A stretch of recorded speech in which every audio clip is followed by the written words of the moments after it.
I had goals when I was, when I was starting out and I was making like $800 a week. And I was like, okay, I got to get to 1,000. And I got to 1,000. I was like, I got to get to 1,500. And then I got to 1,500. I was like, okay, I got to get to 2,000. Then I get to get 3,000 and 4,000 and 5,000, right? And I would set those goals for myself. I think that once I got to a point where I was no longer worried about bills, that to me was kind of the pinnacle where I needed to get to before I could, for me, start to think with investing, could start to think with, okay, money now can just be kind of directed here and directed there, because I wasn't worried about my bills anymore. And I didn't want to live my life where I was just always worried about my bills.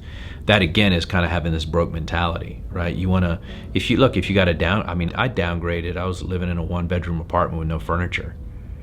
I had no furniture, and that was 2015, 6 years ago. 6 years ago. 6 years ago, I was living in a 1-bedroom apartment with no furniture, except a bed. 6 years later, I got 6 or 7 exotic cars worth like $2 million, right? So how does that happen? Well, it happened on a gradient. Like I was like, okay, I gotta make 1,000 a week. I gotta make 2,000 a week, 3,000 a week, 4,000 a week. But when I got to a point where I was like, I was no longer worried about my bills, I was then willing to invest all of that in myself, investing in myself, kind of all in, chips were all in, right? I was like, okay, I'm gonna invest in myself. I'm gonna invest more in my business. I've always had this idea that if you take care of the business will take care of you. And if you invest in yourself, there's no better return that you'll get than investing in yourself. So I always had that kind of idea, and I just worked towards that. And I think that's the difference between having a broke mentality and a rich mentality. Like I could have had the broke mentality and just said, oh, I'm never gonna get there. Oh my God, I'm making $800 a week and blah, blah, blah. And I remember being in those positions, and it wasn't always super positive, but I remember crying at times because I was so frustrated that I had no money. Like no money, there was no money. I had no money. And that was 6 years ago.